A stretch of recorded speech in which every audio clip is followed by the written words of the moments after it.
DM family, welcome back to our channel. தினமும் மன்னமும் நான் உங்கள் சௌமியா. இன்றைக்கி நம்ம சூப்பராக ஒரு ரெசிபி தான் பார்க்க போகிறோம். எல்லா ஏஜ் குரூப்ஸ்க்கும் பிடிக்கும். அதே மாதிரி இது பிரேக்ஃபாஸ்ட்டுக்கும் நல்லாயிருக்கும், டின்னருக்கும் நல்லாயிருக்கும். தம்ப்நெயிலில் பார்த்துருப்பேன். இதில் நான் பச்சை பயிறு யூஸ் பண்ணி தான் இந்த கார கிச்சடி பண்ண போகிறேன்.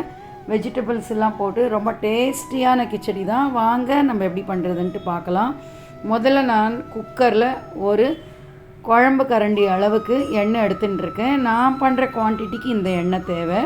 ஸோ இதில் கடுகு, கடலைப்பருப்பு, உளுத்தம்பருப்பு போட்டுட்டு இது நல்லா இந்த மாதிரி வறுபட்ட உடனே இதில் ஒரு 1/4 டீஸ்பூன் அளவுக்கு சீரகம் போட்டுக்கலாம்.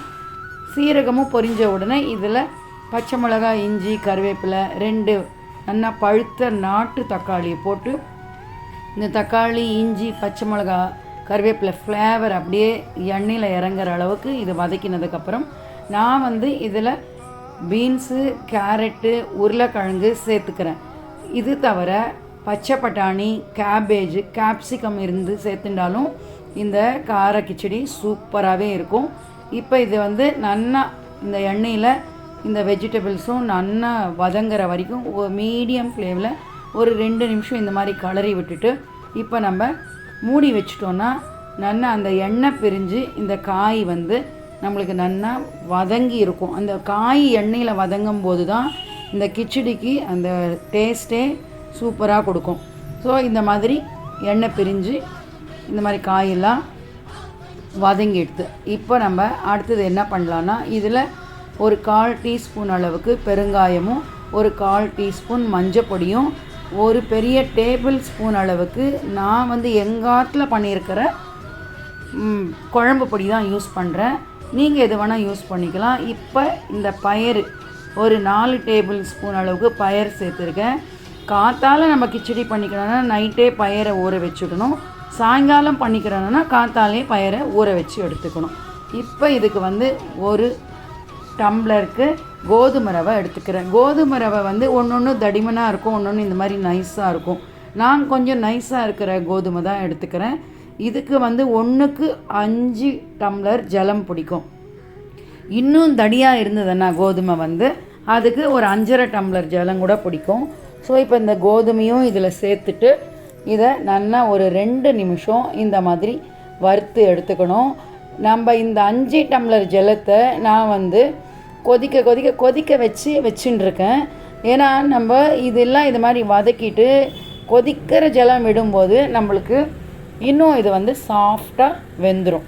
இப்போ இதுக்கு தேவையான அளவுக்கு உப்பு போட்டுட்டு இந்த உப்பையும் நம்ம நல்லா ஒரு வாட்டி எல்லாத்துக்கும் இந்த மாதிரி மிக்ஸ் ஆகிற மாதிரி கலரி விட்டுட்டு இந்த மாதிரி கோதுமை நல்லா அந்த வறுபட்ட வாசனை நம்மளுக்கு கமன்னு கிடைக்கும். இப்போ நான் கொதிக்க வச்சுட்டுருக்கிற இந்த வெந்நீரை அப்படியே இதில் விடுறேன். ஸோ நம்மளுக்கு கொதிக்கிற வெந்நீரை விட்டோன்னா சீக்கிரமும் கொதிக்கும், சீக்கிரமும் ஆகிடும். நம்மளுக்கு அந்த கிச்சடி மொத்தையாக இல்லாமல் அந்த டெக்ஸ்சர் சூப்பராக இருக்கும். இப்போ நம்ம இதை மூடிட்டு விசில் போட்டுட்டு ஸ்டீம் வந்த உடனே தான் எப்போவுமே விசில் போடணும். ஸ்டீம் வந்த உடனே விசிலை போட்டுட்டு ஒரு 3 விசில் விட்டோன்னா நம்மளுக்கு நல்லா சாஃப்டாக வெந்துடும்.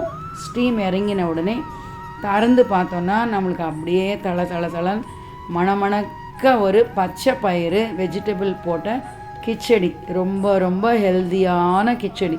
இப்போ நான் தனியாக வேர்க்கடலை பொரித்து வச்சுட்டுருக்கேன், ஏன்னா அந்த கிறிஸ்பினஸ்க்காக. ஸோ 2 ஸ்பூன் நெய்யை விட்டுட்டு எனக்கு கொத்தமல்லி இந்த கிச்சடி பண்ணும்போது ஆற்றுல கொத்தமல்லி ஸ்டாக் இல்லை.